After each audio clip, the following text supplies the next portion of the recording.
Hello and welcome to Interesting Times. My name is Daniela and I will talk to you about the referendum in Moldova. Moldova is a small country with a population of about 2,487,000 people, and it is sandwiched between Romania and Ukraine. According to the government of Moldova, this is Moldova. According to the government of Transnistria, this bit is not part of Moldova. The people of Moldova were asked to vote yes or no to this question. Do you support the amendment of the constitution with a view to accession of the Republic of Moldova to the European Union?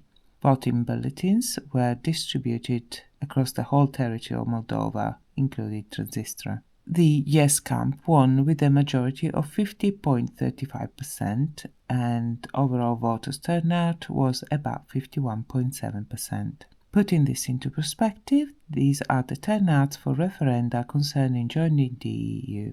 Please note that North Macedonia's referendum question was loaded with a country name change and NATO membership. However, in light of this table, I would say that the turnout was alrightish. The easiest way to visualize the results is a pie chart with non-voters versus voters and yes and no camp trace on it. Next, I chart the yes and no distribution per area and its population, but as the data for Moldovans living abroad is sketchy at best, I'm just charting the yes and or no for them. There were allegations of vote buying and Russian interference. The Moldovan police has accused convicted fugitive oligarch Elon Shaw of transferring about $39 million into the bank accounts of thousands of Moldovans over the past 2 months, allegedly to buy votes for the pro-Russian camp in the referendum and the first round of presidential elections.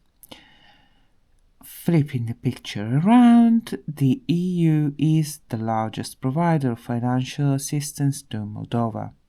In the last quarter of 2023, the EU Commission disbursed about €142.5 million in budget support and macro financial assistance to Moldova.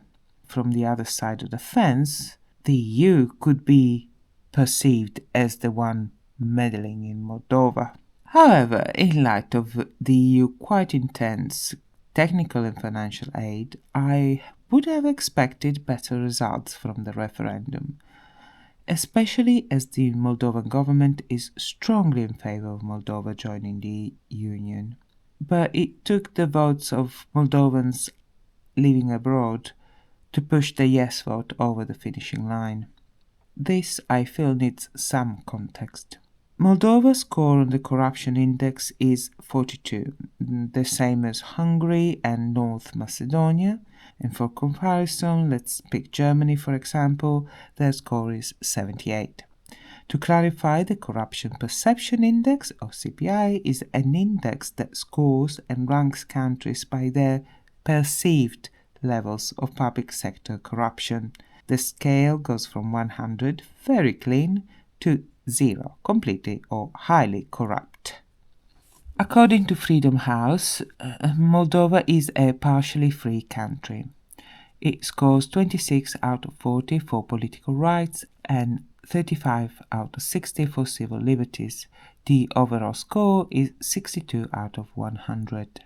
In comparison, Transnistria, the Moldovan breakaway region, which after a military conflict with Moldova in 1992 has been operating as an independent country, the scores are: Transnistria is considered not free, the score overall is 17 out of 100, the political rights score is 5 out of 40, and the civil liberties score is 12 out of 60.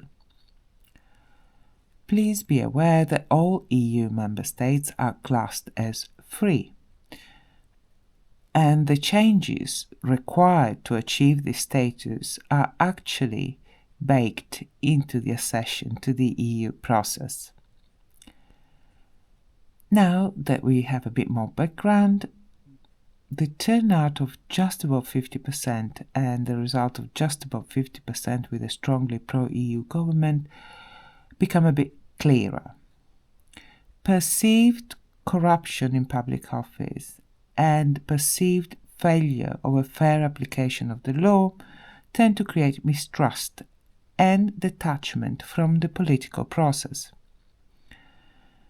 As people begin to feel that their ability to influence the system is poor or non-existent, it's the kind of mood or attitude that is best expressed even sentences like, no matter what we, the people, do or say, they do what they want, meaning the politicians and the government and the police and the judicial.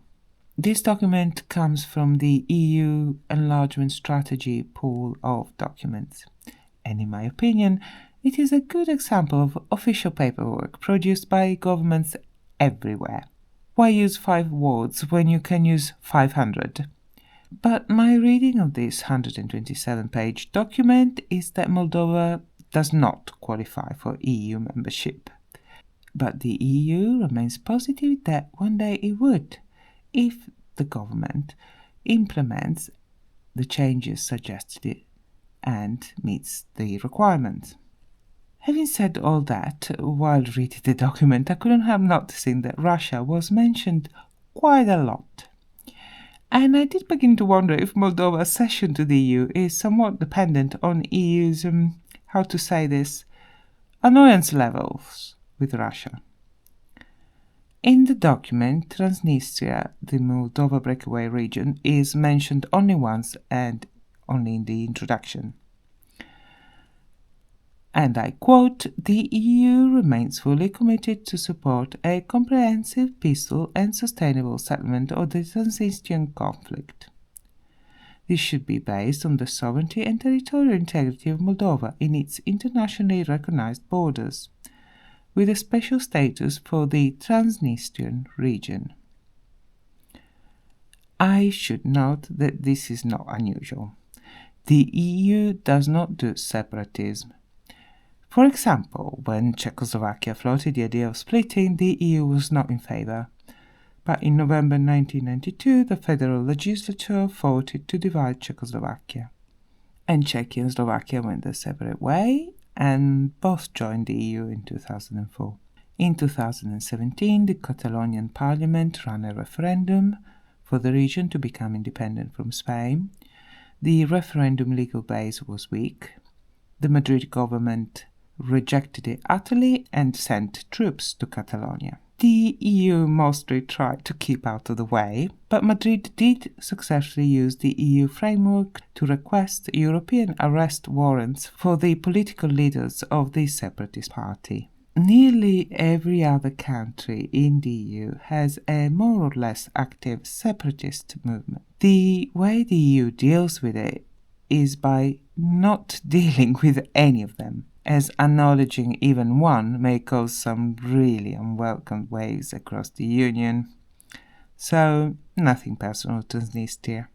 My personal conclusions are that although becoming a EU member state is an attractive proposition for many Moldovans, this positive sentiment is tarnished somewhat by the daunting prospect of taking on sanctions against Russia and the risk of really stress testing the frozen war of fragile peace with Transnistria.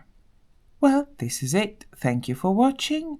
Always look behind the headline, and I'll see you next time. Bye bye.